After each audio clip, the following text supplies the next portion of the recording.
이제 한 달 후면 아마 이 양재 천변에 벚꽃부터 시작해서 온갖 꽃들이 만개할 것입니다.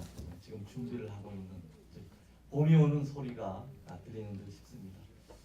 오늘 아침에도 이렇게 저희 수요 포럼에 많이들 참석해 주셔서 감사드리고요. 특히 박성현 원장님 또 유명희 회장님 귀한 자리 해주셔서 고맙습니다. 지난 일요일에 평창 동계올림픽 폐막식이 있었습니다. 물론 많은 선수들이 감동적인 성취의 스토리가 우리를 울리기도 했고요. 자랑스러웠습니다. 그런데 한편에서는 과학기술인 아니 과학기술계의 한 사람으로서는 다소 아쉬운 점이 있었던 것도 사실입니다. 개회식과 폐회식에서 드론으로 우리가 모두 본 사실이죠. 개회식 때는 1218개의 드론을 띄워서 오륜기를 만들었고, 폐회식에서는 수호랑, 수호랑이라고 하죠. 이렇게 밤하늘에 수를 놓았습니다. 근데 그것이 우리의 기술, 우리가 주체였는 줄 알았는데 그것이 아니라 인텔이었다. 물론 명분은 대한민국과 올림픽 파트너였기 때문에 인텔이 그것을 주도했다. 이렇게 되었습니다. 내막을 살펴보니까 중국의 회사, 또 독일의 소프트웨어 회사 등을 인텔이 M&A해서 결국 그들이 성과물은 인텔 자신들의 브랜드로 해서 가치를 높였습니다. 우리는 왜 그러면 그러한 일을 못했을까? ICT 강국으로 자타가 공인하는 대한민국이 5G 시스템을 평창 올림픽에서 시범 또 운영을 했음에도 불구하고 그러한 눈에 보이는 드론에서는 실패했다. 그 뒤에는 역시 규제에 묶여 있었다라는 논의들이 나오고 있습니다. M&A로 활성화해야 하고, 또한 빅데이터 시대에 정보의 개방, 그리고 정보가 바로 빅데이터가 머니다 라고 하는 요즘 4차 산업혁명에 그 관련되는 산업을 열기에는 이만큼 장애물들이 많다는 것입니다. 그래서 앞으로 특히 4차 산업에 발목을 잡고 있는 개인정보보호법, 생명윤리법, 이러한 것을 어떻게 이 시대에 맞게, 또한 이것이 산업화가 되고 우리 새로운 경제에 동력이 될 수 있을 것인가, 이것이 핵심이 아닌가 하는 생각입니다. 오늘 김억 딜로이트 컨설팅의 전무님께서는 우리의 현재 4차 산업혁명 시대를 주도하는 경제를 디지털 경제, 사실 디지털 경제는 21세기 초반에 개념이 나왔었죠. 그때만 하더라도 아주 단순하게 전자상거래, 그것이 바로 디지털 경제의 플랫폼이다, 이런 표현을 썼습니다만, 이제는 그것이 아니라 앞으로의 4차 산업혁명 시대에 관련된 모든 산업의 플랫폼이 바로 디지털 경제다, 이런 생각을 하게 됩니다.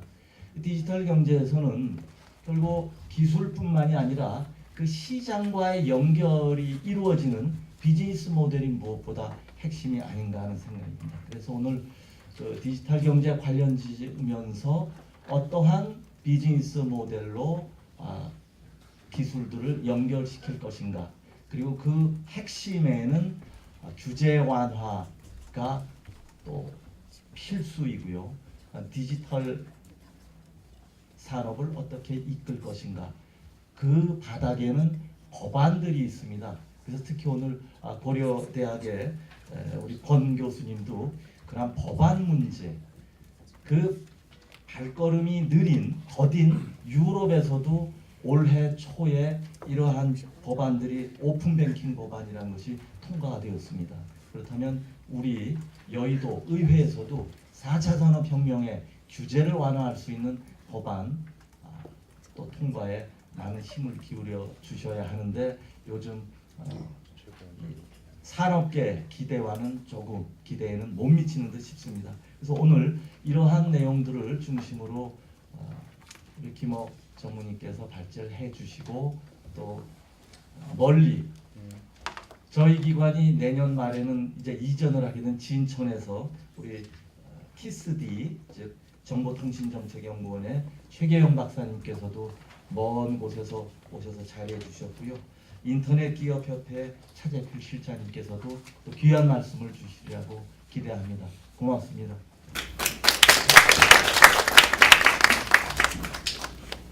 일단 제 소개부터 먼저 하도록 하겠습니다. 저는 딜로이트 컨설팅에 재직 중이고요. 컨설팅을 한 지는 올해가 만 20년이 됐습니다. 그래서 꽤 오랜 시간 동안 저희가 컨설팅을 해왔고 주로 많이 했던 부분들이 IT 관련된 디지털 프랙티스라든지 아니면 그와 관련된 M&A나 기술을 가지고 성장 전략을 만들고 기술을 가지고 M&A라고 이런 부분들을 주로 많이 하다 보니까 디스럽티브 테크놀로지에 대한 관심이 굉장히 많았고 그런 부분에 있어서 여러분들께 조금 제가 아는 부분들을 같이 나누고자 합니다. 그래서 제가 많이 부족하니까요. 그런 부분들의 생각을 좀 더해주시고 도와주시고 그러면 감사하겠습니다. 그래서 오늘 크게 세 가지로 얘기를 드릴 겁니다. 그래서 디지털 경제가 어떤 식으로 포메이션해 가고 있는지, 제가 그냥 바라보는 비즈니스 모델, 세상이 어떻게 변하는지를 하나의 관점으로 좀 설명을 좀 드리고자 하고요.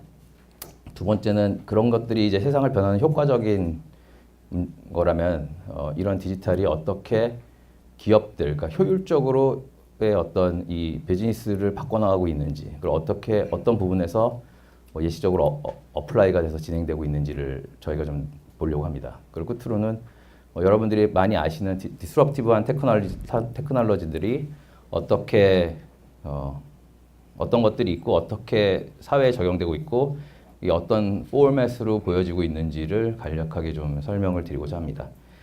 그래서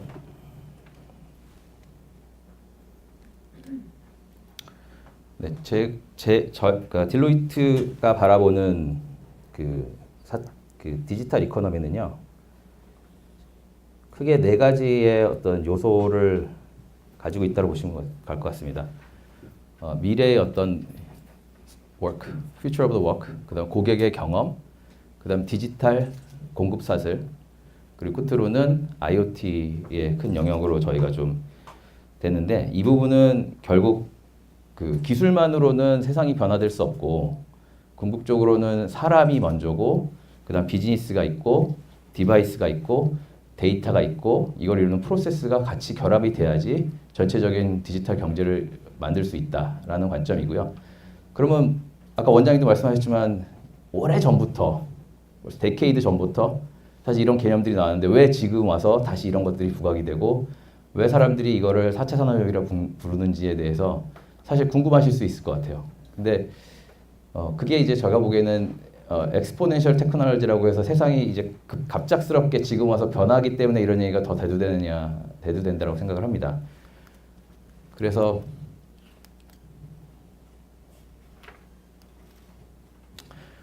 보면은 최근에 40년 동안 이뤄낸 우리의 성장이 이제까지 400년 동안 이뤄낸 성장보다 많습니다.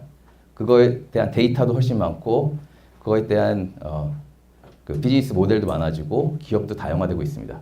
그래서 그때와 달리 이제까지 90년대, 2000년대 우리 쭉 얘기하다 보면 저희가 주로 원가를 어떻게 줄여야 되는지, 혁신을 어떻게 해야 되는지, 품질을 어떻게 해야 되는지, 서비스 레벨을 어떻게 올릴 건지 이런 얘기를 주로 저희가 했는데 지금은 그런 얘기보다는 여기 말하는 볼라시티나 베리어빌리티나 비저빌리티나 볼륨에 대한 얘기들을 훨씬 더 많이 하고 있습니다. 어느 순간부터는 돈을 벌자라는 얘기보다는 어떤 이런 V를 시작하는 기업의 투명성을 어떻게 올릴 거냐, 기업이 어떻게 하면 볼륨을 늘릴 거냐, 스피드를 늘릴 거냐, 어떻게 하면 다양성을 가져갈 거냐 이런 얘기들을 훨씬 더 많이 하기 시작했다는 거죠. 그러면서 사실은 되게 다양한 변화들이 이루어지고 있다고 보시면 될 것 같습니다. 예컨대 여러분들이 잘 아시는 기업들이 여기 나와 있다고 생각이 드는데 기본적으로 저희가 가지고 있는 아마존이나 우버나 여기 나오는 리프트나 에어비앤비나 잘 아시는 기업들입니다. 근데 이 기업들이 보시면 그러니까 밴드위스나 스토리지나 컴퓨팅 파워가 가격이 기하급수적으로 사실은 줄어드는 것들을 여러분들이 여기서 볼 수 있는데 근데 재밌는 거는 에어비앤비도 그렇고 우버도 그렇고 아마존도 그렇고 가지고 있는 게 없습니다. 그러니까 제가 여기서 4차 산업의 키워드 중에 하나를 제가 뽑으라 그러면 유통이라는 말을 뽑을 것 같은데 아마존도 보면 컨텐츠를 크리에이트하지 않습니다. 우버도 가지고 있는 자동차가 없습니다. 에어비앤비도 가지고 있는 자산이 없습니다. 부동산이 없습니다. 아마존도 인벤토리가 없습니다. 그러니까 가지고 있는 게 없는데 왜 이 기업들이 돈을 제일 많이 벌까? 그리고 왜 이 기업들이 모든 사람들이 여기로 쭉 빨아들여질까? 라는 부분들을 여러분들이 한번 생각해 보실 수 있을 것 같아요. 그래서 향후는 디스럽트가 되거나 비디스럽티드 되거나 그러니까 여기서 제가 그냥 생각할 수 있는 거는 앞으로는 유통이라는 키워드를 잊어버리면 안 되겠구나. 그러니까 연구를 하고 뭘 하더라도 사람을 생각하고 비즈니스 모델을 생각하고 데이터를 생각하고 내가 뭘 사가지고 해야겠다, 내가 투자를 이렇게 해야겠다 라기보다는 내가 어떻게 이거를 구조화시켜서 사람들을 모을까, 사람의 생각을 읽는 것이 가장 중요하다는 시대가 됐다라고 좀 말씀드릴 수 있을 것 같습니다. 여기 또 예시적이 있죠. 가속화되는 여러 가지 이런 컴퓨팅 파워가 되게 발전되는 다양한 모습들인데 인터넷 트래픽이 10년간 45배가 늘었고요. 그걸 구현하는 예를 들면 아이폰이 7년간 71배가 빨라졌습니다. 여기 다양한 법칙들이 나오는데 2년마다 컴퓨팅 파워는 증가하고 있고 비용은 감소하고 있고 그 다음에 연결 속도는 연간 50% 증가하고 있고 이런 것들이 사실은 지금 말씀드린 것들을 대변할 수 있는 이제 모든 것이 온라인화되고 온 오프가 사실은 크게 의미가 없는 어떻게 보면 지역의 의미가 없는 바운더리가 의미가 없는 형태로 진행이 되고 있다라고 말씀을 드릴 수 있을 것 같습니다. 그래서 이거를 그럼 좀 구조화해서 보려고 좀 노력을 했습니다. 그래서 제가 만든 프레임워크는 아니고 하버드 비즈니스 리뷰의 2005년도에 실렸던 프레임워크를 가지고 설명을 드리고자 합니다. 크게 이제 보시면 밸류 프로포지션이라는 부분이 있고 키 플레이어라는 부분들이 있고 키 액티비티, 키 리소스라는 부분들이 있고 커스터머에 관련된 크게 커스터머 릴레이션십, 채널, 커스터머 세그먼트가 있고 그 밑에 이제 레비뉴나 코스트에 대한 스트럭처들이 나와 있습니다. 그래서 이런 부분들을 가지고 크게 5개의 영역으로 나눠서 좀 설명을 드리고자 합니다. 요약장편 넘어가겠습니다. 그 모든 것이 디지털화되고 있다. 여러분들 지금 돈 버는 회사가 MP3 플레이어나 너무 잘 알겠지만 그런 이제 하드웨어 디바이스 플레이어들이 아닌 것들을 여러분들 너무 잘 아실 텐데 이 부분에 있어서 사실은 이거를 서비스하는 넷플릭스나 아니면 여러분들 잘 아는 이제 그런 컨텐츠 기업들이 사실은 돈을 벌고 있다는 것을 충분히 쉽게 찾아볼 수 있는데요. 그리고 심지어 자동차도 사실은 테슬라 2015년도에 나온 모델 S 여기 나와 있는데 나왔던 것도 단순히 자동 주행이나 이런 자율주행이나 이런 것들이 그냥 소프트웨어 업로드, 패치 업로드를 통해서 그냥 전체적인 자동차의 기능이 변화되는 이런 형태의 어떤 비즈니스 모델들을 쉽게 볼 수 있고 이런 측면에서 사업 모델이 서비스 중심으로 변화했다는 걸 크게 여러분들이 느낄 수 있습니다. 찾을 수 있으실 겁니다.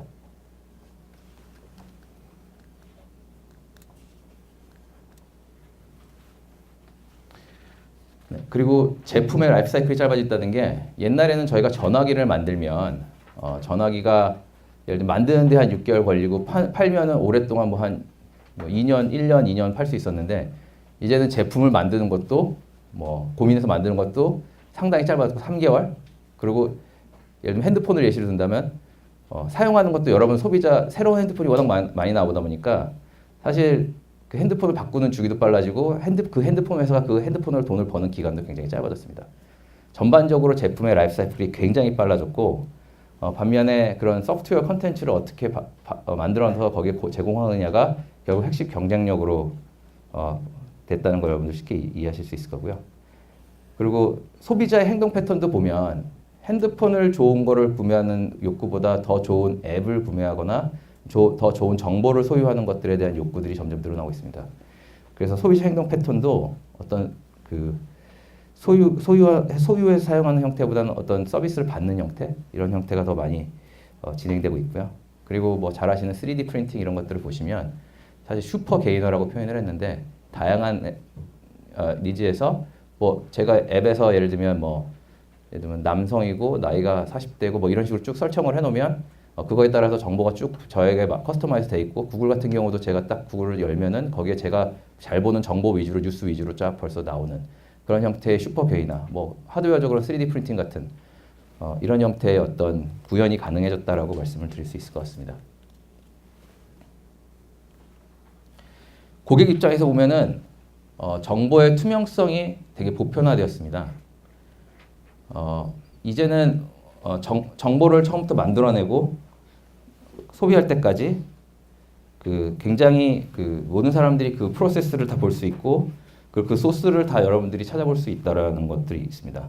또한 뭐 블록체인이라고 여러분들 최근에 들어보셨겠지만 이제는 전원이 다 어떤 정보의 소스를 관리가 되고 볼 수 있기 때문에 어떤 그 정보를 이렇게 매니플레이션 한다거나 그러니까 프로드하는 그런 형태들이 굉장히 어려워진 형태가 시제가 됐죠. 그래서 그런 부분들이 있고 그리고 이제는 옛날과 달리 이제 IT나 이런 네트워크에 연결이 돼 있지 않으면 굉장히 답답한 시대가 됐습니다. 그리고 그만큼 소비자의 톨러런스가 참을성이 되게 짧아졌는데 이 부분이 하드웨어로는 이제 그럼 해결이 안 된다는 얘기입니다. 그러니까 굉장히 우리가 패턴 자체가 굉장히 짧아졌기 때문에 이 참을성이 되게 없어졌기 때문에 뭔가 이렇게 빨리빨리 구현이 안 되면 사실은 답답한 그런 세상이 되었고 그리고 디지털 이코노미라는 데 안에서의 신용도나 인지도가 어떻게 보면 새로운 생태계를 만들었다고 생각이 드는 게 여러분들 어떤 웹사이트에서 예를 들면 G마켓 같은 데서 물건을 구매하실 때 아무리 싸더라도 거기에 신용도가 예를 들면 만족도가 80% 이래버리면 사실은 구매 잘 안 하게 됩니다. 조금 더 돈을 주더라도 신용도가 좋은 사람에 구매를 하는데 그런 부분들이 디지털 이코노미의 어떤 신용도를 대변할 수 있는 어떤 형태가 돼가고 있고 소비자도 마찬가지고 생산자도 마찬가지고 그런 신용도가 달리는 댓글이나 만족도에 대한 크리테리아 밸리데이션이 사실은 나의 신용도가 돼가고 있는 형태가 진행이 되고 있다고 보시면 될 것 같습니다. 마찬가지로 이제 거의 모든 것들이 온 디맨드 형태로 진행이 되고 있다고 보시면 될 것 같고 그렇다 보니까 사실 브로키지 서비스라는 것들이 큰 의미가 없는 형태가 진행이 되고 있다고 보시면 될 것 같습니다.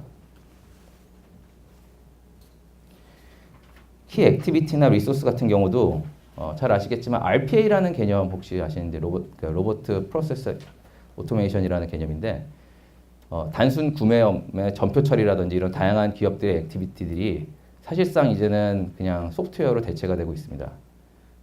그래서 기업들이 이미 우리나라 기업도 제가 아는 기업 한 10개 넘게 이미 구현을 했고 소프트웨어를 구현을 했고 단지 여러분이 생각하는 이렇게 로봇 팔이 있어가지고 기계가 이렇게 해주는 것뿐만 아니라 여러분들이 하고 있는 행정 업무 같은 것들도 이제 로봇가 대신하기 시작하는 형태의 진화된 모습들이 보여지고 있고 당연히 잘 아시는 데이터 중심으로 사회가 변화되고 있고 기존에 저희가 푸시 시장에서 풀 시장으로 변하고 있다는 게 옛날에는 저희가 핸드폰에 카메라 만들면 와 좋다 그러고 그냥 사던 시대가 지났죠. 이제는 카메라도 어떤 기능이 있고 얼마나 잘 지키고 소비자의 그 입맛을 어떻게 맞추냐에 따라서 그 물건을 사고 안 사고의 형태로 많이 변했다고 보시고 싶습니다. 그리고 이제는 그 모빌리티에 대한 증가가 굉장히 많이 됐는데요.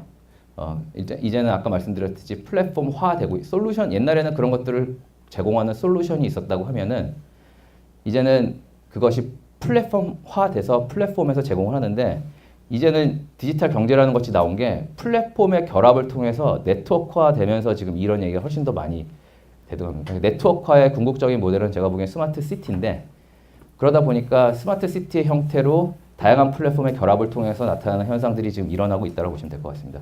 그래서 이미 그로 가고 있는 추세가 이미 이루어지고 있고 이런 다양한 플랫폼의 결합, 다양한 솔루션의 결합 그래서 그것이 플랫폼화되고 플랫폼이 네트워크화되는 그래서 이게 시티의 형태로 나타나는 형태로 지금 계속 진화되고 있다고 보시면 될 것 같습니다. 그리고 뭐 기업이 효율보다는 빨리 배우고 습득하는 체제로 되고 있다는 게 저희가 전략을 세우고 태스크를 만들고 그래서 구현을 하기 시작하면 세상은 이미 변해버립니다. 그게 단순 IT 관련된 기업뿐만 아니라 소재도 마찬가지고요. 왜냐하면 소재의 끝단은 고객인데 고객이 빨리빨리 톨러런스가 없기 때문에 빨리빨리 변하고 있기 때문에 기술을 개발하는 것보다 되게 M&A 형태로 시장이 많이 변해가고 있고 전략이라는 프로젝트를 옛날에 굉장히 많이 했다면은 10개 했다면 지금은 한두 개 정도밖에 그 수요가 없습니다. 그와 반면에 기업들이 사람을 빨리 하이어하고 사람을 빨리 채용하고 그리고 그거 관련된 기업이나 기술을 사들이는 형태로 해서 조합을 통해서 고객이 만족할 수 있는 형태의 그 서비스를 혹은 제품을 내놓는 형태가 진화되고 있습니다. 그래서 실패 비용이 그러니까 타임 투 마켓이라는 것이 실패 비용보다 더 중요한 시대가 되었고 그것들을 우리가 빨리 이루어 나가는 것이 훨씬 중요하다. 그러니까 트라이얼 에러가 훨씬 더 중요한 시대가 되었다라고 말씀을 드릴 수 있을 것 같습니다. 그러다 보니까 이게 플랫폼이 있는 기업들은 그 조그마한 기업들 혹은 거기서 놀고 싶은 거기서 소비자를 만나고 싶은 정보 혹은 소비자의 정보, 소비자의 네트워크 이런 것들이 사실 돈으로 환산되다 보니까 결국은 큰 기업일수록 플랫폼화 비즈니스가 되는 거고 그러니까 우리나라 예컨대 네이버 같은 형태의 비즈니스 형태가 일어나는 거고 작은 기업들은 그 안에 살아남기 위해서 더 잘게 세그멘테이션으로 들어가서 니치 마켓에서 돈을 벌려고 하는 것들이 벌어지고 있습니다. 네. 뭐 예를 들면 핀테크를 하나 예를 든다면은 최근에 이제 뉴스에도 많이 나왔던 인바이오라는 회사는 핀테크 회사인데 예를 들면 그 보험사들이 큰 대형 보험을 암보험을 출시하면 거기는 뭐 예를 들면 유방암만 내는 보험을 뭐 186원에 출시한다든지 뭐 이런 형태의 다 미니보험, 갑상선암만 내는 그런 식으로 니치로 들어가서 소비자가 원하는 것들만 딱 찍어서 가입할 수 있도록 만든 형태로 해서 소비자의 가입수를 늘리고 예를 들면 돈을 버는 형태 그런 형태의 어떤 플레이의 형태들이 핀테크 회사에 나오고 있고 마찬가지로 뭐 다른 이제 우리가 말하는 아마존이나 이런 기업들 안에도 보면은 점점 니치로 되게 필요한 것들을 구현해 나가고 그런 네이버 입장에서는 그런 다양한 서비스, 그 다양한 니치들을 다 모아가지고 플랫폼 형태로 제공하는 형태가 진행이 되고 있다고 말씀드릴 수 있을 것 같습니다. 끝으로 네, 제가 넘기는 걸 깜빡했네. 끝으로 코스트 스트럭처나 밸류 스트림입니다. 여러분들 뭐 잘 아시다시피 그 비즈니스 모델 어떻게 그러면 결국 이런 기업들이 이윤을 만드는데 결국은 여기 나와 있는 뭐 광고를 베이스로 한 애드버타이즈 베이스로 되는 모델이나 서브스크립션 베이스나 아니면은 페이퍼 유즈나 사용할 때마다 돈을 지불하는 거나 데이터를 돈으로 환산해서 빅데이터 형태로 파는 기업들이 많이 늘어나고 있는데요. 이것이 그냥 단순히 IT 회사들만에 적용되는 거라고 생각하시면 안 되고 최근에 제가 스플렁크라는 회사를 좀 봤는데 미국 회사인데 이 회사가 매출이 조가 넘었어요. IBM은 여러분 잘 아시겠지만 이런 회사들이 작년 한 해만 한 65% 성장을 했고 이런 기업들이 철강 회사에 들어가서 철강의 품질을 어떻게 높일 건지 라는 것을 서비스로 자기네 플랫폼을 깔아놓고 서비스로 예를 들면 돈을 받는다거나 아니면 제조업의 공정을 어떻게 효율화하는 품질을 어떻게 조절하는지 아니면 QA를 어떻게 퀄리티를 어떻게 어셔런스 할 수 있는지 이런 부분에 있어서 다 제조업에 침투해서 사실 서비스 모델로 돈을 벌고 있는 형태의 모습들을 저희가 볼 수 있습니다. 그래서 이런 모델이 뭐 실리콘밸리에서 이제 대표적인 조단위 회사가 나왔기 때문에 제가 말씀을 드리지만 어쨌거나 이러한 형태들이 우리나라에도 꾸준히 지금 일어나고 있는 거라고 좀 말씀을 드릴 수 있을 것 같습니다. 그러다 보니까 사실 거래 비용이라는 게 사실은 저희가 원가를 생각했는데 자산을 구입할 것이 없다 보니까 당연히 거래 비용들이 낮아지고 있고 처리 비용이 낮아지고 있고 중간에 브로키지 서비스가 없다 보니까 낮아지고 있고 이런 부분들이 사실은 굉장히 가속화되고 있고 그리고 그러다 보니까 이런 전문가를 소싱을 해주는 플랫폼들도 있습니다. 그러니까 글로벌리 내가 필요한 전문가, 내가 궁금한 질문을 물어보면 그거를 답해줄 수 있는 커뮤니티 같은 거, 야머 같은 커뮤니티도 생기고 그거를 소싱할 수 있는 전문가 플랫폼 같은 것도 생겨서 사실은 이런 전문가를 꼭 국내에서 찾아야 된다, 혹은 내 비즈니스를 꼭 국내에서 해야 된다 이런 이제 물리적인 바운더리나 전문가의 소싱 자체도 굉장히 다양한 형태로 비즈니스 모델이 생기고 진화되고 있는 것을 좀 설명을 드릴 수 있을 것 같습니다. 그리고 생산성이 올라가고 자산의 활용도가 올라간다는 부분은 여러분 잘 알겠지만 이 정보라는 걸 찾아보면 구글링이나 아니면 네이버에서 지식인을 찾아보면 어느 수준 일정 수준까지는 되게 프리 컨텐츠죠. 굉장히 뭐 돈 안 받고 저희가 어느 정도까지는 찾을 수 있는 형태가 되지만 일정 부분 지나면 그게 이제 유료 컨텐츠가 있습니다. 근데 그러다 보니까 이 프리 컨텐츠를 사용해서 내가 갖고 싶은 고객들을 모집을 하고 거기서 그 할 수 있는 형태를 그 팔 수 있는 것들을 팔다 보니까 마케팅 비용도 절약이 될 거고 그다음에 자산이란 부분들도 굉장히 줄일 수 있는 거죠. 그래서 그런 부분들이 사실은 굉장히 높아지고 있다라고 말씀드릴 수 있을 것 같습니다. 그래서 코스트 스트럭처는 이런 식으로 변해가고 있고요. 그래서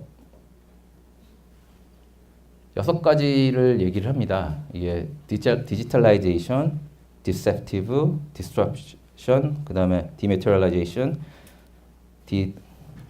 모네타이제이션, 데모크라타이제이션이라 해서 그게 6가지 D를 얘기를 하고 있는데 디지털라이제이션은 이미 아까 말씀드렸듯이 정보라는 것이 가속화되면서 굉장히 그 기회가 굉장히 많아졌고 디셉티브라는 거는 초기에 과장돼 가지고 이제 설명되는 부분들이 굉장히 많다라는 부분입니다. 그래서 과대 광고로 해서 속으면 안 된다. 뭐 이렇게 설명될 수도 있을 것 같고요. 그 성장 단계에서는 굉장히 빠르게 성장하기 때문에 이게 이제 과장될 수 있다라는 부분들이고, 그다음 디스럽션은 사실 IT는 제가 예전에 오래된 얘기입니다. 삼성전자가 삼성 그 종합기술원을 갖다가 삼성전자 안으로 넣었을 때, CT1에 넣었을 때 무슨 생각을 하면 되게 잘한 일이다라고 생각했습니다. IT를 3년 이상 바라보는 건 불가능하다. 근데 10년짜리 연구를 한다? 참 어렵겠다. 기업이 차라리 사는 게 맞지. 뭐 이런 생각을 한번 했었습니다. 근데 그런 것 같습니다. IT와 관련된 업종에 있는 컨슈머 프로덕트나 아니면 그런 거 소프트웨어의 구현이 필요한 데는 정말 1, 2년을 못 내다보는 형태가 될 것 같습니다. 스플렁크도 1년 만에 65% 성장하듯이 정말 모르는 형태가 됐다고 좀 생각이 들고요. 그런 식으로 해서 disruption이라는 단어가 있었고, dematerialization은 사실 이제는 뭔가 이렇게 사는 구조가 아니라 싸게 소프트웨어나 이런 것들을 해서 디지털 애플리케이션으로 이제 구입을 하고 더 이상 사람들이 하드웨어를 많이 구입하지 않는 형태가 됐다라는 것이고요. 디모네타이제이션은 결국은 이러한 지금 말씀드린 이런 여러 가지 결과로 비즈니스의 흐름이 변화되고 있다. 그리고 돈을 버는 메커니즘이 바뀌고 있다라는 거고, 그다음 디데모크라타이제이션은 결국 이런 그러니까 진입장벽, 더 많은 소비자가 쉽게 이걸 접근할 수 있는 것들이 생겼다라고 말씀드릴 수 있을 것 같습니다. 그래서 여기 뭐 재밌는 거 있는데 박테리아가 매분 그러니까 1분씩에 2배씩 커지고 있는데 1시간에 완전히 채워지는 경우 용기가 반쯤 찼을 때 언젠가인데 정확히 50분 뒤라고 합니다. 근데 나머지 반을 채우는데 1분도 안 걸리는 형태, 어떤 같은 이제 엑스포넨셜이라는 단어를 설명하기에 나와 있는 건데요. 그렇다고 보시면 될 것 같습니다. 근데 많은 유명하신 분들이 재밌는 거는 이런 기술들이 아직도 초기 단계다라고 얘기를 하고 계십니다. 그래서 앞으로 더 많은 기술들이 나올 거고, 그리고 이런 것들을 예측하기란 정말 불가능에 가깝다라고 말씀을 드릴 수 있을 것 같습니다. 여기까지가 제가 생각하는 디지털 경제의 어떤 개론이 되는 거고요. 그럼 이것들이 실질적으로 기업들이 어떻게 어플라이 되고 어떻게 진행이 되고 있는지를 좀 간략하게 좀 보여드리겠습니다.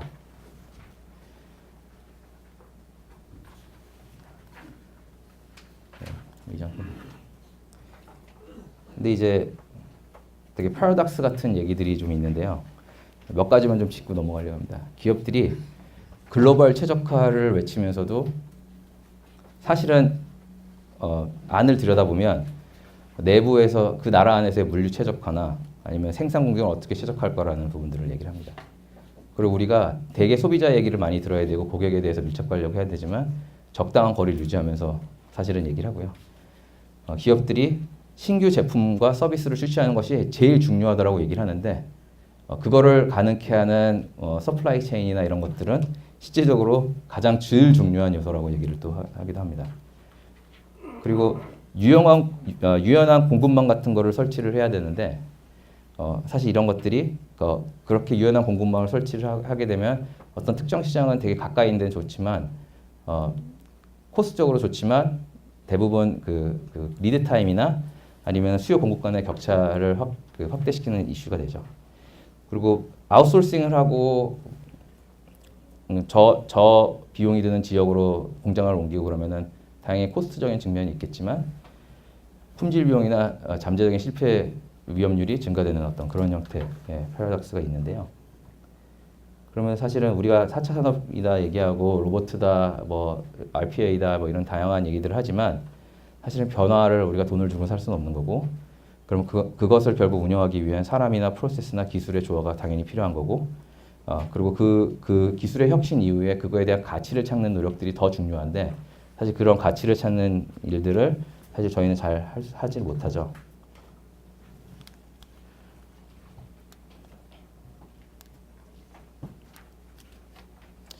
그래서 그런 제조업에서의 가치를 찾는 어떻게 4차 산업혁명 혹은 디지털 테크놀로지에 대해서 그럼 그 가치를 찾는 영역들이 어떤 게 있을까라고 봤을 때 어떤 크게 제품 관점, 고객 관점, 아니면 공급 사슬, 서플라이 체인 관점에서 저희는 좀 찾아볼 수 있을 것 같습니다. 그래서 저희가 흔히 디지털 기업에서의 효율을 증가하기 위해서 뭐 디지털 테크놀로지를 어플라이 한다고 했을 때 스마트 팩토리라는 얘기들이 나오고, 그 다음에 플래닝이라는 얘기 나오고, 그 다음에 채널에 대한 커넥티비티를 다른 쪽의 IT를 통해서 한다는 얘기, 다양한 이제 얘기들이 좀 나오는 것들을 볼 수가 있습니다.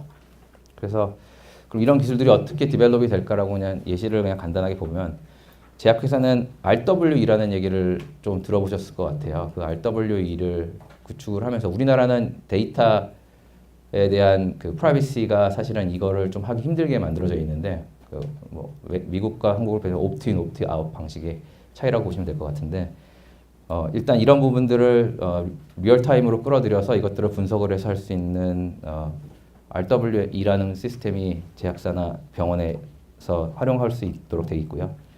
그 다음에 플랜 단계에서는, 디벨롭하는 단계에서는 그렇고, 플랜 하는 단계에서는 저희가 흔히 그 소셜 미디어에서 떠도는 그 다양한 소비자들의 얘기들을 버즈월드라고 하는데, 그것들을 끌어들여서 그거를 구조화해서 분석을 해서 그것들을 제품을 출시하는데, 이런 것들의 그 계획을 세우고 생산하는데 도움이 되고요.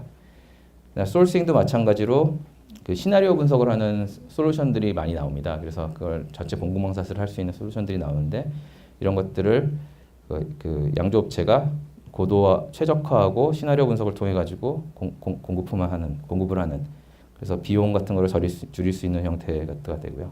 여러분들 또 많이 들어보셨을 것 같은데, 그 안경에 있는 스마트 글라스를 통해 가지고 그 제조할 때 인스트럭션을 주고 프로토콜을 지시하고 하는 형태의 어떤 서비스, 그다음에 그 네트워크 옵티마이제이션 같은 빅데이터를 활용해 가지고 실제로 재고를 소진한다거나 수요를 확대하거나 제품 리콜을 최적화해서 빨아들이는 그런 형태.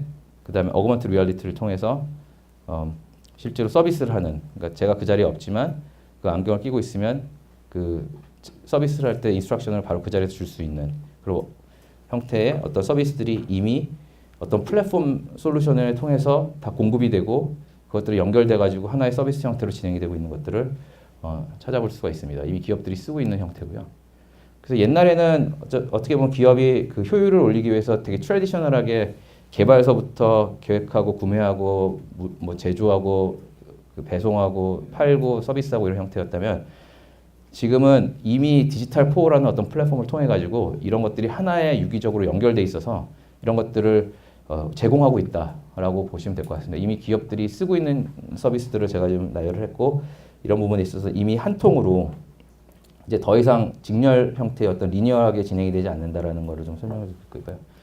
그래서 결국 뭐 정책을 입안하실 때도 마찬가지고, 전략을 세울 때도 마찬가지고, 이런 기술들을 어플라이 할 때도 마찬가지지만, 결국은 내가 최종적인 골이 뭐고 목표가 뭐냐라는 것이 제일 중요하고, 그것을 가지고 내가 그럼 어디서 플레이를 할 거냐, 내가 무엇을 할 거냐가 중요하고, 그러면 거기서 내가 위닝 테크놀로지가 뭐냐, 위닝 스팟이 뭐냐라는 것이 중요하고, 어떻게 그것을 컨피규어하고 프라이어타이즈해서 우선순위해서 실행하는지에 대한 것들이 되게 중요하다라고 말씀드릴 수 있을 것 같습니다. 그래서 우리가 어떻게 이길 거냐라는 것은 결국은 기술을 개발하더라도 결국 내가 궁극적으로 이 기술을 쓸 사람들이 무엇을 원하느냐라는 것들이 되게 중요하고, 그리고 경쟁 우위를 확보할 수 있는 것들이 우수하고, 그리고 투자를 받기 위해서는 수익 모델에 대한 고민도 연구하시는 분들, 정책 기반하시는 분들이 하셔야 되고, 그런 이제 파트너십 같은 거를 구현해서 굉장히 빨리 개발할 수 있는 방법들을 찾아보셔야 되는 거죠. 그래서 이런 부분들이 사실 옛날과는 좀 이렇게 이렇게 오타쿠 형식으로 쭉 하나 파고들어서 끝까지 개발하는 형태는 이제 불가능하다라고 말씀드렸습니다. 소재를 개발하더라도 소재를 쓰는 제품이 뭐 예를 들면 반도체라든지 아니면 컨슈머 프로덕트라든지 이런 것들이다. 아니면 또 심지어는 그냥 P&G에서 파는 그 세제다라고 했어도 그거를 케미컬 매트리얼 하더라도 소비자의 니즈가 너무 옛날과 달리 그 빨리 변하고 그 IT 발전 따라서 그 톨러런스가 너무 짧아졌기 때문에 기본적으로 그 모든 산업에 어플라이 될 수밖에 없는 세상이 됐다라고 저는 좀 말씀을 드릴 수 있을 것 같습니다. 예, 그래서 뭐 예시적입니다. 그래서 그 기업들이 보면은 효율성을 높이기 위해서 그 목적에 맞게 어떤 고민들을 하고 있는지 다양한 예시들을 좀 여기 올려놨고요. 뭐 예를 들면 뭐 서플라이어 협력사를 하는데 블록체인에 대한 것들을 활용을 해서 그 투명성을 제고한다거나 이런 것들이 이미 기업들이 활용하고 있는 기술들입니다. 그래서 여기 있는 기술들을 보시면 이런 것들을 기업들이 효율성을 올리기 위해서 4차 산업 예를 들면 디지털 이코노미에서 할 수 있구나라는 것들을 여러분들이 엿보실 수 있을 겁니다.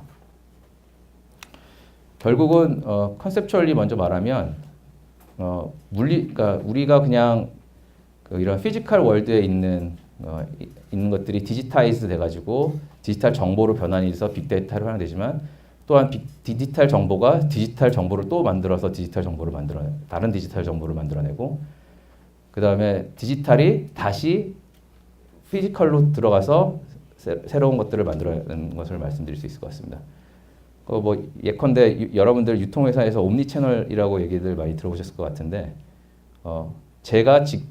나이키가 내가 직접 팔기도 하지만 백화점에 나이키 상점을 두기도 하고 G마켓에 나이키를 팔기도 하고 그 다음에 제가 팝업 스토어에서 팔기도 하고 다양한 형태의 어떤 그 파는 형태가 되잖아요. 그런 형태들이 결국은 빅데이터나 이런 것들을 통해서 재고가 예를 들면 저기 제주도에 몰려 있다 그러면 제주도에서만 특별 세일을 하는 거죠. 그런 식으로 정보를 가지고 활용을 해서 그러니까 POS 포인트 오브 세일스 POS 그 정보를 활용을 해서 다양한 마케팅 액티비티나 아니면 정보를 가공을 해서 경영에 쓸 수 있는 형태들이 많이 벌어지고요. 여기에 있는 예시들도 참조를 하시면 될 것 같습니다. 그래서 아까 잠깐 말씀을 드렸는데 뭐 베네핏에 대한 겁니다. 저희가 스마트 시티에 대한 팀도 별도로 있는데 결국은 이제까지는 솔루션이었다라고 하면 이제 솔루션을 묶어서 플랫폼화가 됐고요. 그래서 솔루션이 각각 있었다면은 그걸 묶어서 플랫폼화가 됐는데 이제는 플랫폼이 서로 뭉치기 시작했습니다. 그리고 몇 년 안에 아마 그 다양한 플랫폼들이 M&A 될 거라고 저는 확신을 하는데 이미 그런 텐던시가 좀 보이고 있고 그래서 뭐 예를 든다면 하나의 그냥 라이트였는데 그것이 이제 빌딩으로 적용이 되고 그리고 시티로 적용이 되는 그리고 당연히 그거에 대한 가치는 기하급수적으로 상승할 수밖에 없는 형태로 진행이 되고 있다고 보시면 될 것 같습니다. 그래서 최근에 많은 얘기들이 도는 것들이 이제 그러면 어떻게 스마트 시티를 구현할 거냐. 결국 기술이란 것들은 우리가 뭐 잘 먹고 잘 살기 위한 건데 그러면 어떻게 하면은 우리 삶의 질을 올릴 것이냐라는 관점에서 굉장히 많은 얘기들이 오가는 것들을 찾아볼 수 있습니다. 그래서 결국 이런 것들이 보면은 좀 달랐던 게 이제는 그냥 24/7 그냥 일주일 내내 가동이 되면서 항상 이 서비스들이 가능한 채널이 열려 있다. 내가 뭘 사고 싶으면 언제든지 살 수 있다. 구하고 싶으면 언제든지 구할 수 있다. 심지어 한국이 아니라 오프라인도 한국이 아니라 한국에서 못 사면 그냥 시간대가 다른 유럽이나 미국에서 살 수 있다. 이런 것들이 이미 기업들이 하고 있고 저희도 구매 다변화를 통해 가지고 온라인뿐만 아니라 오프라인에서도 그런 것들을 이미 구현하고 있습니다. 심지어 여러분들 아시겠지만 제가 비행기 티켓 예매하고 고객센터에 전화하면 뭐 낮에는 한국 고객센터에서 받지만 아시아나다 그러면 뭐 미국에 있는 고객센터에서 갑자기 8시에 전화 한국말로 받잖아요. 그러니까 고객센터들도 다 지역을 배분을 해서 한국말을 하지만 미국에서 대응을 하고 각각 시간대에서 대응하는 것들을 볼 수 있습니다. 그래서 항상 디지타이즈가 되면서 경제가 되면서 이제 대응이 24시간 되는 형태가 됐고 그러다 보니까 모든 커뮤니티가 연결이 되어 있다고 보시면 될 것 같습니다. 그리고 인텔리전스도 당연히 옵티마이즈가 됐고요. 그리고 그러다 보니까 뭐 굉장히 엔드 투 엔드에 대한 그 투명성 것들이 다양한 형태로 나오고 있고 그 다음에 이런 것들을 통해 가지고 전반적으로 더 나은 의사결정 지원 서비스를 받고 지원을 할 수 있는 그래서 새로운 수익을 발굴하고 어떤 전통적인 어떤 패러다임을 바꿔나가는 것들을 뭐 쉽게 찾아볼 수 있습니다. 그래서 뭐 사실은 제일 중요한 것들이 그런 코어 인력들, 그런 것들을 대응할 수 있는 인력들을 하는 것들이 제일 중요하고, 그 다음에 그런 데이터 분석 기회들을 잘 찾는 거, 그 다음에 결국 보안이라는 키워드가 빠질 수가 없는데 그런 보안이라는 것들을 유지하는 거, 그리고 그런 아까 말씀드린 서플라이 체인이나 기술 파트너의 생태계에 대한 신뢰를 갖는 거, 그리고 민첩한 어떻게 보면 시스템을 개발하고 적용하는 거, 그래서 그런 것들이 가장 중요하다라고 말씀드릴 수 있을 것 같습니다. 네, 이거는 제가 항상 얘기하는 건데 그럼 어떻게 시작해야 돼요? 뭐 이런 질문을 하도 많이 받아서 저는 그냥 생각은 크게 하고 시작은 작게 하고 빨리 움직여라. 실수하는 것들 두려워하지 말고 무조건 빨리 움직이는 게 중요하다라고 말씀을 항상 드립니다. 네.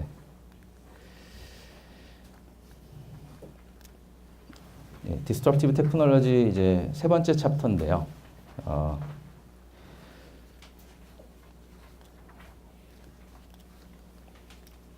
아까 말씀드렸던 디지털 이코노미를 중심으로 사실은 뭐 키 파트너도 있고 키 액티비티도 있고 키 리소스도 있고 그다음 커스터머도 있고 그다음에 저희가 말하는 어떤 밸류 프로포지션도 있습니다. 이런 것들을 가능하게 하는 결국 디스럽티브 테크놀로지가 그 이면에는 깔려 있는 건데 이런 것들이 사실은 결국 융합되고 발달돼서 급속도로 변화되는 것들을 느낄 수 있고요. 다양한 테크놀로지들이 여기 예시적으로 나와 있습니다. 근데 여기에 대해서 제가 한 장 한 장 어떻게 보면 그 적용 사례들을 뒤에 다 넣었는데 시간 관계상 제가 몇 가지 예시들만 쭉쭉 짚고 넘어가도록 하겠습니다. 네, 모바일 쪽에서는 여러분들 잘 아시는 GPS나 이런 부분들, 뭐 Bring Your Own Device, 그다음에 LBS 기반의 서비스들 이런 것들이 가장 많이 이제 인식이 되고 있고요. 디지털 플랫폼은 여러분들 잘 아시는 뭐 에어비앤비나 우버나 부킹닷컴에서 나오는데 여기에 이제 결국 또 새로운 것들이 어그멘티드 서플라이들이 나옵니다. 그래서 이런 새로운 제가 이런 것들을 이렇게 실시간으로 360도로 이렇게 실물을 보여주는 형태의 어떤 구글 맵을 통해 가지고 간다거나 이런 것들이 실제로 나오고 있고요. 그래서 사실은 아마 거의 오프라인 여행사를 통해 가지고 하시는 분들이 굉장히 적을 겁니다. 인터넷 오브 띵스도 보면은 예를 들면 암스테르담에는 11만 6천 개의 가로등이 있는데 이 가로등이 다 보면은 IoT를 통해 가지고 실질적으로 연결되어 있고 이것들을 통해 가지고 다양한 서비스들이 되는 것들을 이미 될 수 있을 것 같습니다. 그래서 스마트 램스 포스트라고 나와 있는데요. 그리고 그것 때문에 여기 맨 밑에 나오는 IPv6라고 사실은 그걸 가능하게 하는 어떻게 보면 인터넷 프로토콜의 최신 버전이라고 할 수 있는데요. 이런 것들이 무제한으로 공유되고 하는 형태의 서비스들이 이미 도시에서 개발되고 활용되고 있다라고 보시면 될 것 같습니다. 그에 맞춰서 센서도 굉장히 재미있는 것들이 많은데요. 예를 들면 건시압 같은 건 우리나라는 필요 없지만 총소리를 그러니까 7번 기술입니다. 그래서 총소리를 감지해서 실시간으로 10m의 정확도로 위치를 파악하고 해당 위치로 경찰을 파견한다거나 우리나라도 꼭 건시압은 아니겠지만 다양한 형태의 어떤 문제가 발생했을 때 할 수 있는 것도 있고요. 12번의 노이즈 같은 경우는 유흥장소에서 발생하는 소음 시간으로 해서 소음 시간 같은 소음 수준을 보고 그런 이제 권한 위반이나 신속한 개입, 경찰을 보낸다거나 이런 다양한 정도의 어떤 서비스들이 가능하다라고 좀 말씀을 드릴 수 있을 것 같습니다. 이거는 블룸버그 저희가 참여했던 프로젝트 중에 하나인데 암스테르담에 있는 엣지라는 건데 이거는 커피 머신까지도 다 연결이 되어 있습니다. IoT로. 그래서 커피가 떨어져도 바로 리필이 되는 형태의 전체 빌딩이 다 IoT로 연결되어 있는 빌딩입니다. 그래서 2016년도에 아마 저희가 했던 것 같습니다. 그래서 이거를 연결이 됐던 사례가 있고요. 그래서 이런 빌딩들이 아마 베스트 프랙티스로 계속 얘기가 되고 있다라고 보시면 될 것 같습니다. 가정 내도 여기 보시면 내용 등 보시면 앞으로 최소 500개 스마트 디바이스가 들어갈 거다라는 얘기가 가정에 들어갈 거다라는 얘기가 있는데요. 그만큼 IoT가 이미 보편화되고 있는데 한국에서의 가장 큰 문제는 사실은 통신 기술을 누가 주도하느냐 같은 회사 안에서도 사실은 가전 내 기술이 우세하다, 뭐 TV가 우세하다 이거 가지고 지금 사실 논리가 있어서 사실 정부 차원에서 통신 프로토콜을 딱 정해주고 그 플랫폼을 하나 형성해서 다양한 중소기업들이 들어와서 놀 수 있는 하나의 장을 만들어주면 저는 중소기업들이 되게 잘 될 수 있을 거다라고 생각을 하고 있는 사람 중에 하나입니다. 예, 빅데이터는 너무 잘하시니까 넘어가도록 하겠습니다. 오픈데이터도 사실은 정부가 어떤 데이터를 관리를 해야 되냐라는 건데 그 런던은 이미 시행을 하고 있는 그 데이터 스토어가 있는데 이 오픈 데이터가 사실은 정부가 이미 우리나라도 국토부를 중심으로 해서 정부 3.0 하면서 굉장히 다양한 기관들에서 정보를 끌어들여서 거기에 포스트를 하려고 그러는데 사실은 그 정부를 그러니까 데이터를 오운하고자 하면은 사실은 굉장히 부처 간이나 혹은 기관 간에 싸울 수가 있는데 그걸 그냥 보여주겠다라고 하는데도 사실은 잘 그 부분들이 잘 해결이 안 되는 걸 알고 있습니다. 그래서 이 부분들이 좀 잘 해결돼서 오픈 데이터를 민간들이 많이 활용할 수 있는 계기가 좀 됐으면 좋겠습니다. 그래서 지금은 좀 안 되고 있는 부분들이 해결됐으면 좋겠다는 생각이 들고요. 3D 프린팅 잘 아시니까 넘어가겠습니다. 소셜 로봇은 여기 프로그라는 로봇 같은 경우는 기본적으로 그 어느 나라인지는 잘 모르겠는데요. 어쨌거나 그 보완해주고 그 어떤 설명해주고 그 유적지나 어떤 동물원 같은 데서 그 사람한테 접근해가지고 다양하게 설명해주는 거고 있고 조라라는 케어 로봇도 노인과 자폐아들에서 실제로 그 재활을 도와주고 동무가 돼주는 어떤 그런 형태의 서비스 로봇이라고 보시면 될 것 같습니다. 그래서 이미 이런 로봇들이 나와 있고 셀프 드라이빙도 볼보에서 나왔던 S80인가요? 그 회차 보면은 자율주행이 이미 가능하게 돼 있고 그다음 구글카 여러분들 잘 아실 거라고 생각합니다. 그래서 이런 부분들이 사실은 삶의 방식을 바꾸고 있다라고 말씀을 드릴 수 있을 것 같습니다. 예, 드론도 그 우버가 2020년인가요? 2020년까지 플라잉 우버를 출시를 하겠다고 선언을 했잖아요. 그래서 이제는 날아다니는 택시를 저희가 볼 수 있을 텐데 그것뿐만 아니라 이미 알고 계시는 다양한 어플리케이션들이 이미 있다라고 보시면 될 것 같습니다. 그래서 이미 이런 이렇게 물자를 옮기는 형태의 로봇들은 이미 DHL이나 아니면 여기서 나오는 어떤 이런 회사들에서 프로티라는 회사에서 이미 운영하고 있고 다양한 형태로 어쨌거나 드론이 활용되는 것들을 쉽게 찾아볼 수 있습니다. 예, 암호화폐 같은 것들도 참 재밌게 봤던 것 중에 에스토니안 레지던시 들어보신 분 있으실지 모르겠는데 200불인가 내면은 전자시민권을 이 나라는 되게 조그만 후진국인데 200불인가 내면 전자시민권을 주고 제가 거기에다 어플라이를 해서 벤처를 하면 벤처 자금을 받을 수 있고 사무실도 얻으면 사무실 비용도 받을 수 있고 그러니까 물리적인 항구와는 되게 그 제한이 있지만 그 온라인 디지털 스페이스에서는 내가 그 시민권을 발행하고 돈을 주고 예를 들면 다양한 형태의 플랫폼 비즈니스를 해서 내가 서포트를 해서 그걸 내 거 하겠다라는 어떤 그런 것들입니다. 그래서 되게 재미있는 서비스들이 있다고 보시면 될 것 같고요. 이런 서비스들이 한때 되게 지금 히트를 치고 있죠.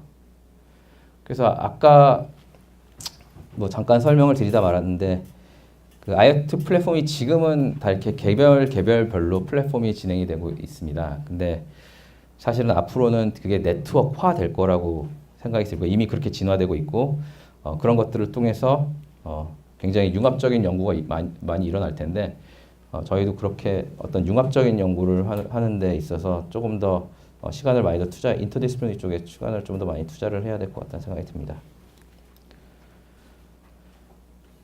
결국 이런 다양한 기술들과 디스럽티브 테크놀로지와 저희가 생각하는 그런 기업에서의 활동들, 혁신들 이런 것들이 합체돼서 뭐 퍼펙트 스톰이라고 저희가 표현을 하는데 결국 이런 것들이 보면 하나의 스마트 시티 형태로 좀 나타난다고 생각이 듭니다. 그래서 사실은 이게 옛날에는 어쩌면 기술 개발을 하는 형태가 주가 됐다면 이제는 휴먼 비헤이비어를 읽는 것과 데이터를 취합하는 것들이 훨씬 더 중요해졌다. 그러니까 왜 휴먼 비헤이비어를 연구를 해야 되냐라는 관점에서 보면 결국은 삶의 질이나 소비자들이 그만큼 똑똑해졌고 이미 기술들은 굉장히 대체 가능한 기술들이 세상에 많이 나와 있기 때문에 이런 기술들을 어떻게 결합해서 변혁을 일으키신 것들이 굉장히 중요하다라고 생각이 들고 여기 말씀하시는 enabling disruptive technology라고 했던 것들 뭐 스마트 모빌리티라든지 보안 솔루션이라든지 스마트 에너지라든지 스마트 빌딩이라든지 스마트 헬스, 에듀케이션, 파이낸스, 투어리즘 다 이런 것들이 사실 여러분들이 이미 세상에서 경험하고 있는 것들이고 이런 것들이 다양한 형태의 솔루션으로 나와 있는데 이게 점점 플랫폼화되고 있는 것도 느끼실 거예요. 뭐 에어비앤비로 묶이고 뭐 아마존으로 묶이고 우버로 묶이고 근데 나중에 이게 묶일 거란 말이죠. 그래서 이런 것들이 예를 들면 카카오도 보면 처음엔 그 운전사 택시 부르는 거였다가 지금은 대리운전 하시다가 지금 주차하시다가 뭐 이런 형태로 지금 계속 진화돼서 지도해 주시고 그런 식으로 계속 플랫폼이 지금 넓어지는 것들을 여러분들 보실 수 있을 것 같아요. 그래서 그런 식으로 계속 이게 뭐 병렬이든 이 직렬 수직 그러니까 횡이든 어떤 형태의 어떤 십자 형태로 계속 서비스들이 계속 늘어나는 것들을 여러분들 진화되는 것들을 볼 수 있을 것 같고요. 결국 이런 것들이 보면은 그 회사들의 궁극적인 보면은 삼성이나 이런 데도 보거나 웬만한 대기업들 보면은 골들이 보면은 뭐 1등 제품이 되겠다 이게 아니라 당신의 삶을 더 편하게 만들어 드리겠다가 회사의 골이거든요. 그러니까 그런 형태로 이제 진화될 거라는 거죠. 우리는 삶의 질을 올리겠습니다. 당신의 삶을 뭐 보험회사도 보면 당신의 삶을 안전하게 만들어 드리겠습니다. 이런 형태의 어떤 골이 생기기 때문에 결국은 더 뭐 퀄리티 오브 라이프나 뭐 시티가 더 아름다운 시티가 되게 만드는 거, 효율적인 거, 환경에 대한 문제 이런 것들이 이제 점점 골 형태로 나타나게 될 거라고 저는 생각을 하고 있습니다. 그래서 뭐 다양한 챌린지가 있을 거고 다양한 이제 어려움이 있겠지만 여기 나와 있는 것들이 있겠지만 결국적인 스마트 형태로 세상은 디지털 경제가 진화가 될 거다라고 말씀을 드리는 거고요. 예, 그래서 뭐 간단하게 이미 그러면은 나타나고 있는 현상에 대해서 간략하게 그냥 좀 설명을 드렸습니다. 그래서 그 뭐 센서나 이런 M2M 테크놀로지들 여러분 보시겠지만 뭐 이미 그 수질을 체크한다거나 물의 어떤 그 깊이를 측정한다거나 그 다음에 그 비콘들 설치돼서 환경오염 같은 것들 미세먼지를 측정한다거나 뭐 다양한 형태의 어떻게 보면은 그 비즈니스 모델이 나오고 있고 다양한 형태의 서비스들이 이미 스마트 시티라는 것들을 테마를 중심으로 나타나고 있다는 걸 보실 수 있을 것 같습니다. 그러니까 뭐 대기업들은 이미 스마트 홈, 스마트 에너지, 스마트 카 이런 것들은 뭐 이미 보편적으로 다 알고 계실 거고요. 그래서 이런 형태들의 어떤 서비스들이 계속 진화되고 있다. 정책도 어떻게 보면 스마트 시티 중심으로 어떻게 보면 패러다임이 좀 전환돼야 된다. 이런 형태로 좀 말씀드릴 수 있을 것 같습니다. 네, 그래서 여기까지인데요. 이 뒤에는 나중에 한번 들여다보시면 될 것 같아요. 저희가 간략하게 생각했던 그 어떻게 향후에 발전돼야 되는지에 대한 것들을 설명을 드리는 거죠. 교육입니다. 그래서 이상으로 제 발표를 마치도록 하겠습니다. 감사합니다. 그런 것 같습니다. 사실은 4차 산업혁명이라는 말이 이제 우리한테 이제 익숙해진 건 얼마 안 됐는데 그 내용들은 사실 몇 년 전부터 다 있었던 얘기라고도 할 수 있죠. 그래서 제가 아는 분 중에 애트리의 그 허완규 박사님 계신데 그분이 책을 이런 좀 많이 쓰셨거든요. 그래서 나중에 4차 산업혁명이 화두가 되는 걸 보고 아니 이거 다 내가 옛날에 했던 얘기인데 그 내가 얘기할 때는 아무도 주목 안 하더니 다보스 포럼에서 뭐라 그러니까 갑자기 난리냐고 이제 막 화를 내시던데 사실은 뭐 키스대에서도 뭐 관련된 이런 내용 뭐 4차 산업혁명이라는 브랜드는 없었지만 사실 나왔던 거고 사실은 이거를 브랜딩을 잘하고 어떻게 하나를 엮느냐 했던 거가 이제 드디어 이제 잡혀가지고 이제 나온 것 같습니다. 그래서 어쨌든 브랜딩이 좀 대단한 거고요. 그러다 보니까 국가적으로도 이렇게 움직이게 되고 해서 그 나름대로 이제 가치는 있는 것 같습니다. 그래서 오늘 발표하신 내용들을 저도 아주 간략하게 한마디로 묶어서 얘기하자면은 결국은 이게 다 네트워크로 연결된 컴퓨터가 할 수 있는 일이 더 커지는 데서 일어나는 혁명이라고 얘기하면 그냥 그 한마디로 다 되는 것 같거든요. 여기 나온 모든 얘기가 결국 다 그렇게 연결이 되는 거고요. 그래서 이제 기술도 뭐 IoT다, 뭐 드론이다, 뭐 로봇이다, 뭐 등등 나왔는데 가만히 생각해 보면 이게 다 네트워크로 연결된 컴퓨터의 지배를 받는 뭐 그런 것들이 거기에다 심을 수 있는 기술들이고, 그래서 마지막에 이런 기술들이 서로 융합되어야 한다는 말이 이제 마지막 발표 내용에 나와 있었는데, 이게 저는 굉장히 마지막으로 토론자로서 한번 강조를 드리고 싶은 게, 예를 들면 뭐 IoT라는 말을 꽤 오래전부터 나왔고 그랬는데, 뭐 연결을 하면은 그래서 뭐 어쩌겠다는 얘기냐, 그거에서 뭐 돈 버는 게 도대체 뭐냐, 뭐 이런 얘기가 나올 수 있잖아요. 근데 연결만 하면 사실 마찬 그 말이 맞는 얘기예요. 뭐 하다못해 우리가 이제 연결만 하고 싶으면 뭐든지 다 연결할 수 있거든요. 도봉산, 인왕산에 있는 바위들을 다 연결도 원하면 할 수 있어요. 바위에다가 통신칩 꽂아놓고 뭔가 하면 돼요. 근데 왜 안 하느냐? 해봐야 뭐에다 써먹을지, 무슨 돈을 벌지 모르기 때문이죠. 근데 다른 기술이랑 한번 결합되는 거 한번 생각해 보시라고요. IoT, 뭐 냉장고에 뭐 IoT 해가지고 뭐 고기가 썩은 걸 알려준다. 뭐 어느 정도 효용이 있겠지만 뭐 과연 그런다고 해서 냉장고의 가치가 2배로 되는 건 아니에요. 이런 것 때문에 사실 말이 많았지만 별로 안 됐던 건데, 이제는 뭔가 비용을 줄이든지 돈을 벌든지 이런 게 이제 나타나기 시작하면서 이게 퍼질 수 있는 건데, 그거는 연결만 해도 되는 건 아니라는 말이죠. 예를 들어서 공장 스마트 시스템의 모든 이 서플라이 체인을 전부 연결을 했다. 그것도 IoT가 되는 거죠. 근데 이게 기기에서 나오는 데이터를 다 분석해서 고장이 어떻게 되고 이런 걸 인공지능 기계학습이 다 알 수 있다. 거기서부터 이제 IoT는 살 수 있게 되는 거죠. 그리고 무슨 뭐 돼지나 소를 키워서 축산을 해서 뭐 우리 소나기까지 올 때까지 그 수많은 경로가 있잖아요. 이거를 전부 다 블록체인 상에 다 기록으로 올리고 어쩌고 이런 식으로 하게 되면은 이게 다 안전한 먹거리라는 게 증명이 되잖아요. 거기에서 IoT도 써있는 거예요. 말하자면 자동차에다도 블록체인을 해서 스마트 컨트랙트를 하면 P2P 네트워크에서 사람들 간에 파는 사람과 사는 사람 간에 계약이 맺어져 있어요. 렌트를 했단 말이죠. 근데 렌트비를 내가 이번 달에 안 냈어. 그럼 저도 시동이 꺼지게 하는 거예요. 그것도 IoT잖아요. 그 블록체인과 IoT가 결합. 이렇게 되는 게 이런 것들이 다 결합이 될 때 지금 나왔던 대표적인 것들이 잘 짬뽕이 될 때 드디어 돈이 나오고 이제 잭팟이 터지고 이런 거란 말이죠. 그래서 이런 것들이 이제 중요한 거고, 이것들이 다 연결됐을 때 컴퓨팅, 네트워킹이 되는 것에 들어갔을 때 이제 4차 산업혁명이 일어나는 거다. 저는 이렇게 말씀을 드리고 있고, 그게 오늘 발표하신 내용이 그런 충분한 사례와 설명이 굉장히 잘 들어간 것 같고요. 또 하나 강조하고 싶은 거는 이제 기하급수적이라는 말이 굉장히 많이 나오는데, 왜 기하급수적으로 막 이렇게 빵빵 터지느냐, 뭐 프로세서가 뭐 어쩌고 뭐 이런 얘기 굉장히 많이 나오고 하는데, 근본에 있는 거는 플랫폼 경쟁이라는 말씀을 다시 한번 드리고 싶습니다. 대표적인 게 뭐냐면은, 옛날에는 독점하는 기업이 있으면 별로 혁신을 안 했어요. 옛날에 그 PC 시절에 마이크로소프트는 독재자였죠.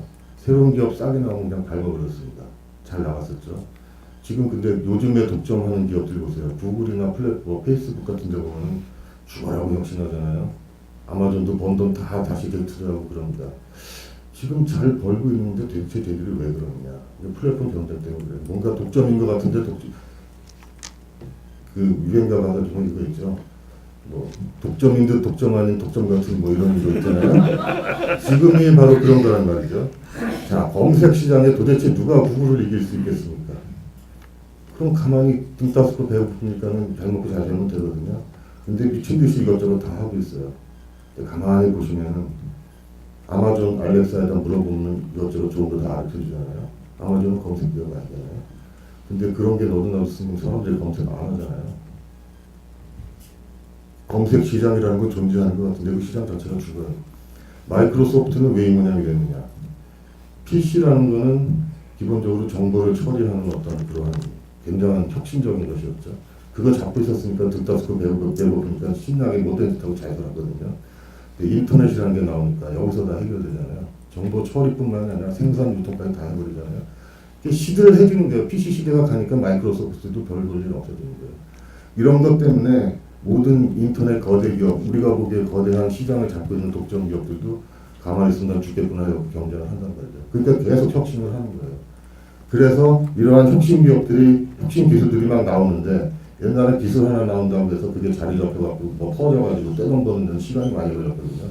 근데 발표에도 나왔듯이 라이프 사이클이 쭉 빠지고 빨리빨리 움직여야 한다는 게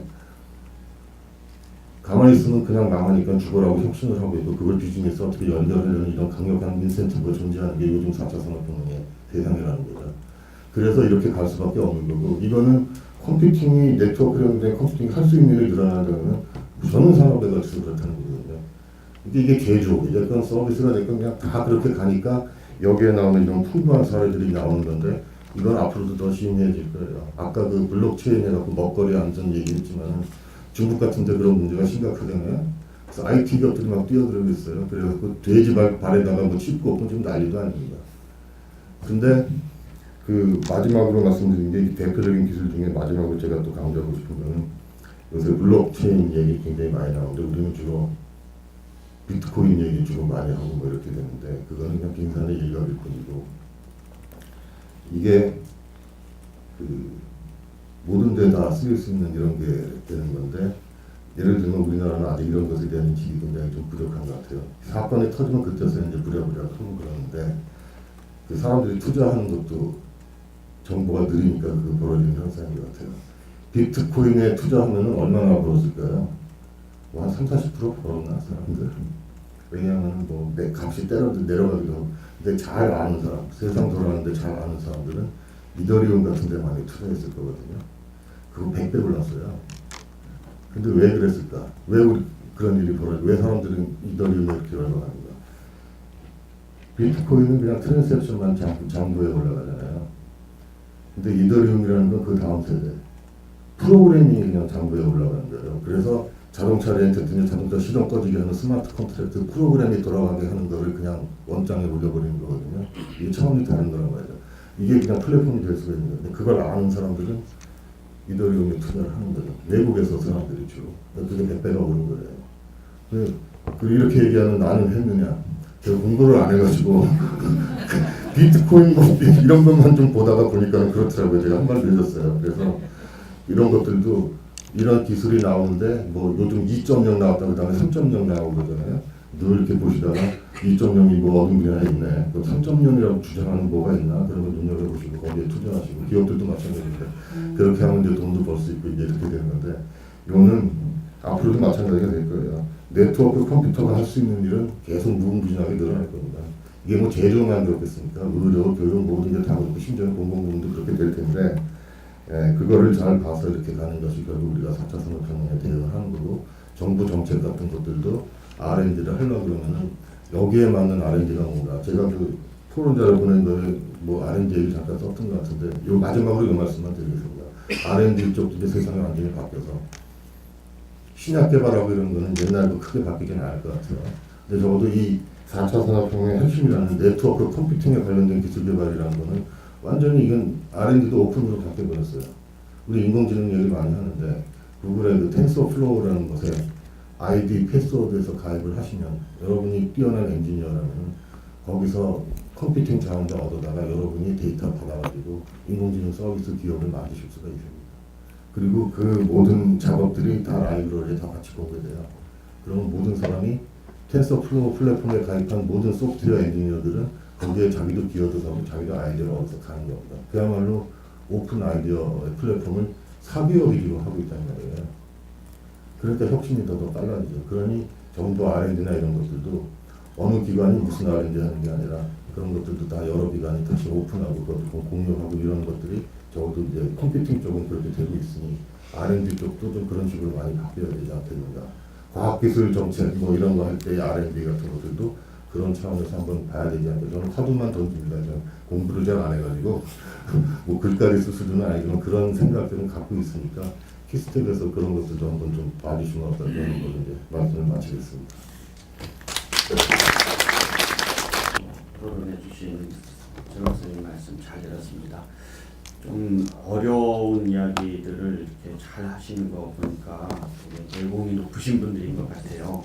저는 이 얘기를 좀 더 단순화해서 국가전략적 차원에서 4차 산업혁명 그리고 과학기술 R&D 정책하고 얘기를 어떻게 하면 좋을까 얘기를 좀 간략하게 준비를 해봤습니다.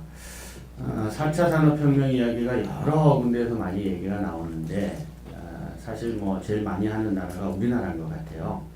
우리나라인 것 같고 조금 경쟁적으로 하는 분들은 이제 독일하고 일본하고가 상당히 얘기를 많이 하는 것 같은데 거기에는 좀 특별한 이유가 있는 것 같아요. 우리나라가 전 세계에서 3차 산업혁명을 가장 성공적으로 한 나라로 일컬어지죠. 인터넷 혁명을 기술은 미국에서 왔지만 사회 전반에 이제 확산하고 새로운 그림을 만들어내는 데에서는 1등이었죠. 그래서 오늘 발표하신 디지털 이코노미라고 하는 것도 이미 20년 전에 미국 사람들이 얘기했던 건데 미국 사람들이 꿈꿨던 것을 한국이 구현한, 미국은 다 구현하지 못했을지도 모르는데 더 많이 더 빨리 구현한 그런 나라로 주목을 받았던 것 같습니다. 그래서 그것이 우리가 ICT 강국이라고 보는데요. 상대적으로 이제 2차 산업혁명에 성공했던 독일이나 일본이 이걸 못 올라탔죠. 3차 산업혁명 할 때 아이 저게 뭐 미국이 하는 얘기지 진짜 저기서 뭔 돈이 나오겠어. 우리가 실물 다 쥐고 있는데 제조도 우리가 더 혁신적으로 하고 더 좋은 그 미국 시장이 잘 팔면 되지. 이렇게 했던 전후 그때 기술을 가지고 제조업에 투자한 두 나라는 3차 산업혁명이 올라타는데 좀 뒤늦었죠. 뒤늦었는데 지금 그분들이 이걸 주도하고 있어요. 주도하고 있는 이유가 제조업 물리적인 기반이 상당히 잘 돼 있는 나라가 네트워크의 성과를 쭉 보고 이제 여기 넣는 거죠.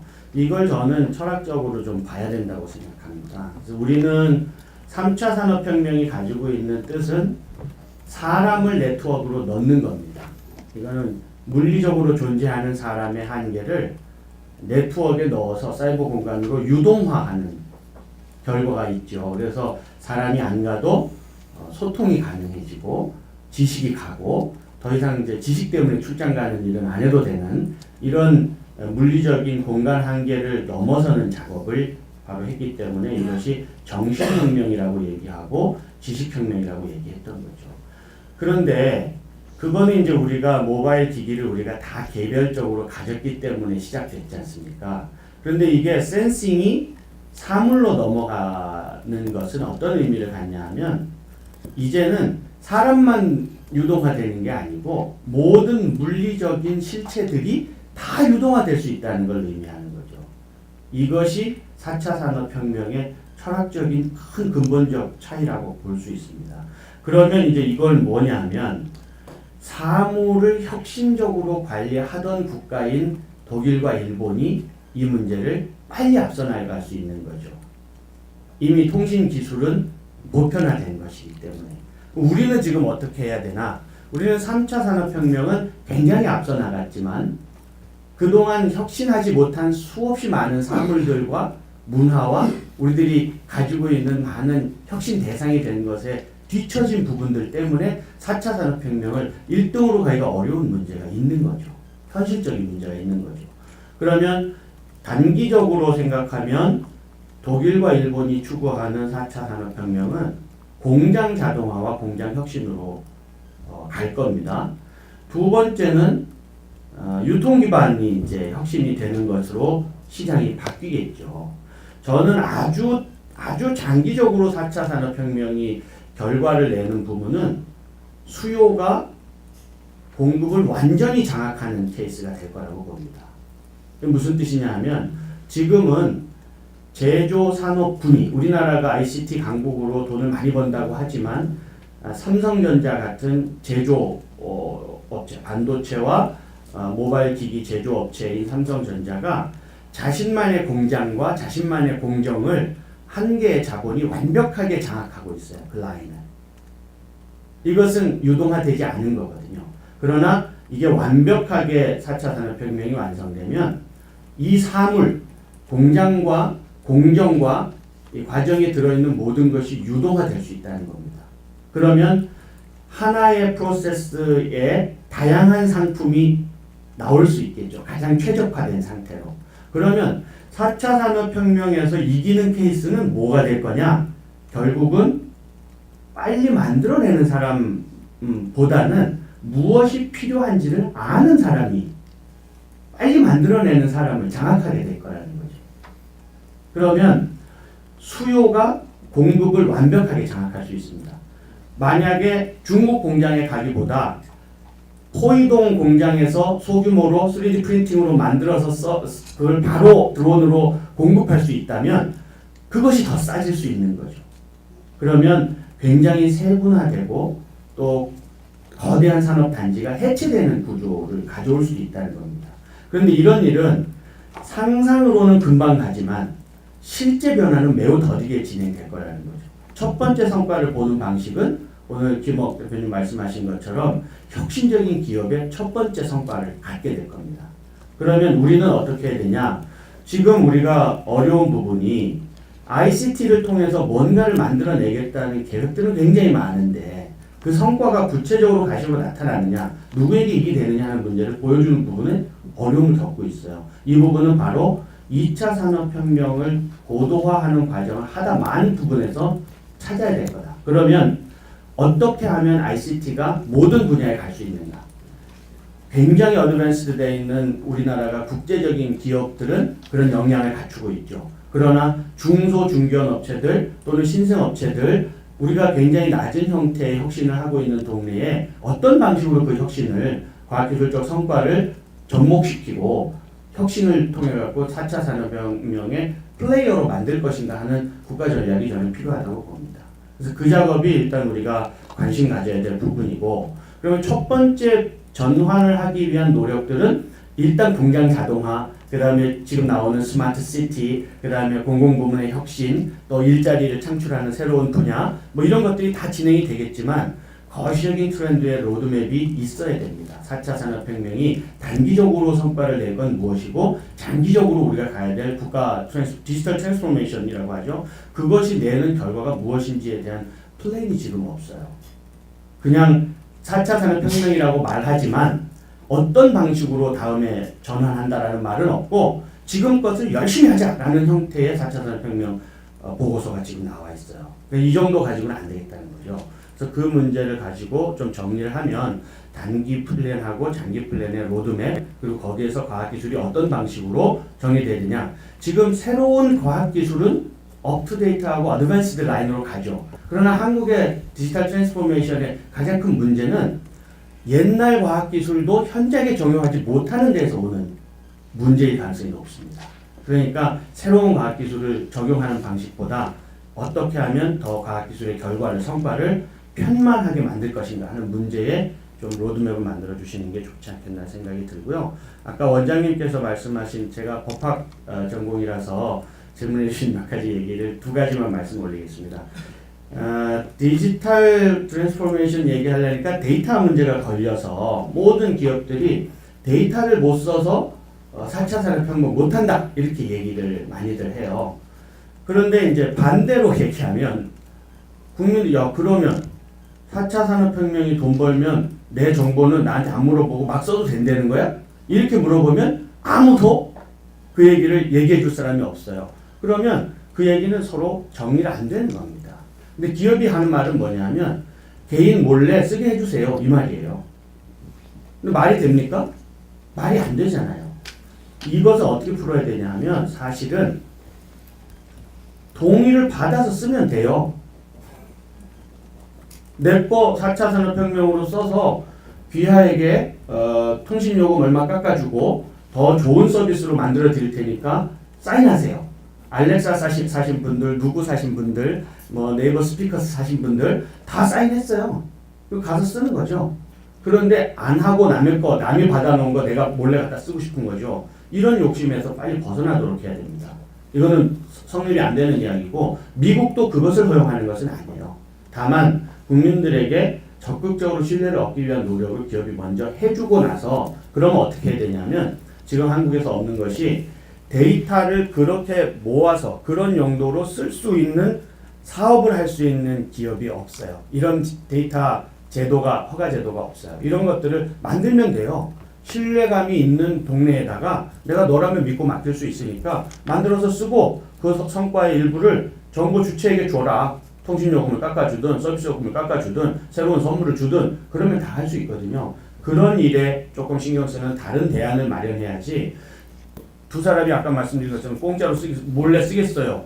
그건 안 돼요라는 문제를 가지고 대통령이 해결해 주세요. 이렇게 얘기하는 방식의 논의는 한 발자국도 나가지 못할 거다라는 얘기가 있고요. 두 번째 이야기는 규제에 관한 문제입니다. 규제에 관한 문제는 우버 한국에 못 들어왔죠. 한국에 못 들어온 이유가 택시기사님들 때문에 그런데요. 그것뿐만이 아닙니다. 통신회사가 전기사업 할 수 있습니까? 전기사업 못하죠? 방송사는 지금 통신사에서 방송 서비스를 하는 걸로 융합이 일부 됐어요. 이게 무슨 뜻이냐면 지금 얘기하는 혁신적인 디지털 트랜스포메이션을 하는 기업들이 다른 서비스에 가려면 기존에 있는 규제 기업들, 규제로부터 보호받았던 기득권 기업들과 시장과 기득권과의 싸움을 해야 되는 구조인데 규제 샌드박스를 넣자, 뭘 하자 이렇게 해가지고 다 풀어주자는 얘기를 하는 거예요. 이거는 혁신에 관해서 이야기하면서 그것으로부터 피해받는 사람에 대한 고려를 전혀 하지 않는 한국 사회적 어떤 병폐 같은 겁니다. 이야기를 하려면 공론화할 때 이걸 풀 때 그 당사자가 누군지 반드시 얘기를 하고 그 사람으로부터 동의를 얻기 위한 노력을 해야 돼요. 그러면 이야기가 되죠. 미국에서 우버가 나갈 때 협상을 통해 가지고 택시들하고 얘기를 하고 정리했잖아요. 우버를 타고 공항으로 가는 건 되지만 공항에서 우버를 타고 집으로 가는 건 안 되는 뭐 이야기들이 있었어요. 반대인지 제가 정확한 사례는 알지 못하지만 어떤 경우에 혁신 기득권층이 막연하게 장래에도 보장받을 수 있다는 생각을 깨주고 그리고 혁신적인 기업들이 공격적으로 다른 사람의 삶을 침해하지 않도록 하면서도 변화를 이끌어내는 것이 바로 국가 전략이고 국가가 해야 될 일이거든요. 이 부분에 대한 논의를 하지 않고 혁신하는 사람한테 가서 혁신을 칭찬하고 기득권층한테 가서는 그 사람을 보호해주겠다고 얘기하는 사람은 나쁜 사람이에요. 그래서 이 얘기를 우리가 정리하자면 제도적으로는 개인정보에 관해서 그 일을 할 수 있는 사회적 틀을 만드는 작업, 두 번째 규제에 관해서는 공론화에 반드시 얘기를 해서 현재를 이야기하지 말고 미래의 변화를 가지고 양자들을 설득하기 위한 노력을 기울여야지 국가가 제대로 활동하는 것이다. 이렇게 말씀을 여쭙고 싶습니다. 고맙습니다. 제가 좀 적어오고 있어서 좀 보면서 말씀을 드리겠습니다. 디지털 경제라는 게 이제 PC 기반의 온라인을 통한 인터넷 경제라는 이름의 용어도 과거에 이제 뭐 OECD나 이런 데서 많이 이제 보고서도 내고 했었는데 이게 어느 순간 다시 디지털 경제로 돌아왔더라고요. 그래서 지금은 현재는 뭐 디지털 이코노미 아웃룩 뭐 이런 걸로 이제 OECD 같은 데서 연구를 계속 하고 있는 걸로 알고 있는데 그 이제 개념의 큰 변화의 축 중에 하나가 여러분들 잘 아시다시피 이제 스마트폰에 등장한 이후로 모바일에 있는 인터넷 그 분야를 이제 포섭하기 위해서 이런 용어를 쓴 것으로 알고 있습니다. 근데 지금 최근 유행하는 용어인 4차 산업혁명도 이런 디지털 경제 시대의 도래를 뜻하는 것이고 사실 또 아까 그 키스디 박사님이 말씀하신 것처럼 이는 과거에도 많이 다른 용어로 포장이 돼 있었죠. 뭐 유비쿼터스, 뭐 그런 퍼베이시브 컴퓨팅, 뭐 개념, 뭐 스마트 컴퓨팅 이런 걸 다 지나가지고 현재 이제 용어만 표지가 된 걸로 이제 그렇게 저희는 판단을 하고 있고요. 그다음에 두 번째로는 거시적 관점에서 디지털 경제는 또 제조업 기반의 전통적인 구경제와 대비되는 용어로 지금 현재 사용되고 있고 또 실제로 그 구경제와 대비돼서 신경제로 지금 전 세계 경제를 장악하고 있다라는 것을 저희는 목도하고 있습니다. 그 증거가 뭐냐면 미국이나 중국의 시가총액 1위부터 10위 기업들을 살펴보면 1위는 무조건 인터넷 기업입니다. 그리고 전 세계에 있는 그 기업들의 시가총액 1위부터 10위까지를 쭉 나열해 보면 거기는 미국 기업들과 중국 기업들이 양분을 하고 있습니다.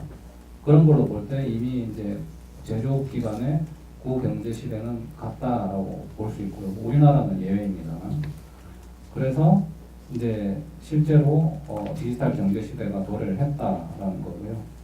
그 실제 숫자를 말씀을 드리면 뭐 시가총액 1위인 기업이 이제 애플이고 그게 이제 우리나라 돈으로 환산을 하면 900조 원 정도의 규모를 가지고 있고 구글이 뭐 800조 원, 900조 원 왔다 갔다 하고 그다음에 중국의 1위 기업인 텐센트는 500조 원, 그다음에 2위 기업인 알리바바는 400조 원 뭐 이 정도입니다. 근데 우리나라 1위 기업인 삼성전자는 현재 한 380조 원 정도의 시가총액 가치를 보이고 있고 그다음에 우리나라에서 이제 지금 한창 두들겨 맞는 그 인터넷 기업 1위 기업은 네이버 시가총액이 27조 원입니다. 그리고 카카오도 엄청나게 뭔가 많이 하고 있는 것 같은데 뭐 시가총액은 한 10조 원 정도 되고요. 뭐 매출을 볼 것 같으면 뭐 형편없죠. 매출은 뭐 1.6조, 뭐 카카오 그렇고 뭐 네이버는 한 4조 원 정도 됩니다. 그러니까 아주 소규모 기업들인데 지금 현재 어떤 거대 기업으로 이제 성장한 걸로 지금 착시 현상을 지금 보이고 있는데 사실은 그렇지 않다는 거고 갈 길이 엄청나게 멀다라는 사실을 말씀드리고 싶습니다. 그리고 두 번째 우리나라가 인터넷 강국 하는데 사실 인터넷 강국은 인터넷 속도 강국입니다. 속도가 빨라서 뭐 잘된 나라가 있냐? 뭐 없는 것 같습니다. 속도로 쳐가지고 인터넷 강국이다. 그래서 속도가 빨라서 인터넷 경제가 잘 됐다. 디지털 경제가 잘 됐다. 없죠. 그럴 것 같으면 뭐 아이슬란드나 뭐 북유럽이 다 세계 경제를 장악해야 되는데 전혀 그렇지 않고 네트워크 속도가 느리다는 미국이나 중국이 오히려 선전하고 있다는 것은 우리나라가 지금 방향을 잘못 잡고 있다. 뭐 선진국이었었죠. 지금은 뭐 인터넷 후진국이라고 할 수 있고요. 그 다음에 그 발제자분께서 말씀하신 미시적 관점에서 이제 경제적인 체질은 공급자 푸시 중심에서 소비자 풀 중심으로 바뀌고 있다. 이 부분에 대해서 저는 이제 좀 약간 다르게 보는데요.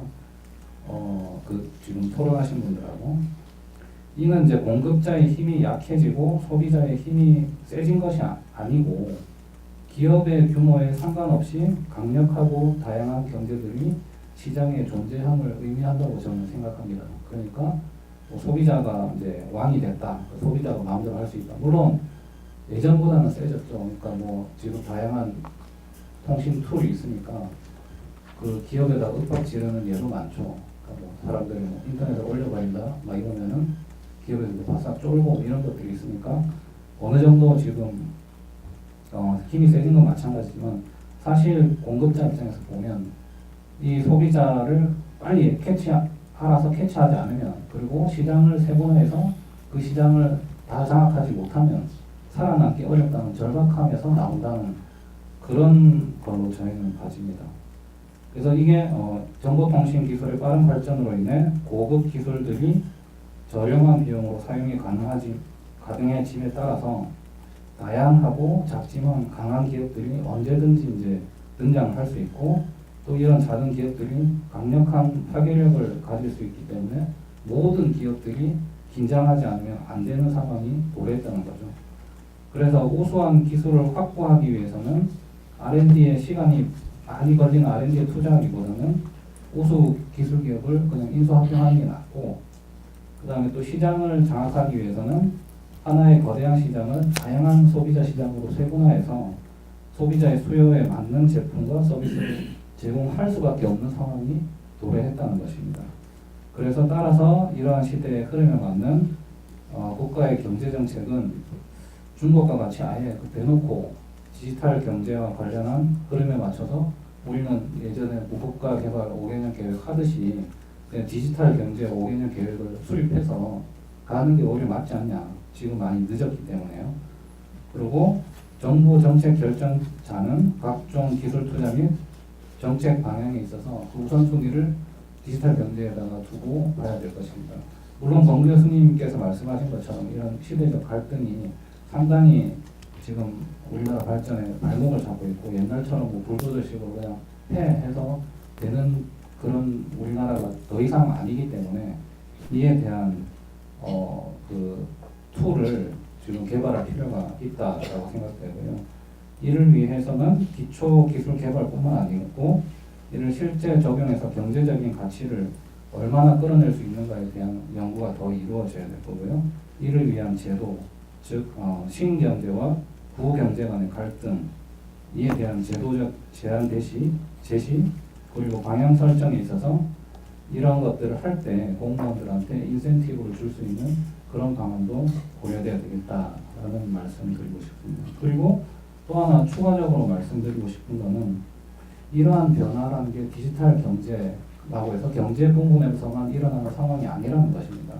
이게 지금은 정보통신 기술의 발달로 거래 비용이 줄어들어서 이게 공급자와 수요자만 이제 더 접점이 커진 게 아니고 소수의 정치가가 다수의 민의를 대변하는 대의민주주의에 대한 그런 도전으로도 볼 수 있습니다. 그래서 이런 직접 민주주의 체계로 변화하고 있는 그런 정부 서비스도 뭐 전자정부나 이런 데서는 고려를 해봐야 될 것 같고요.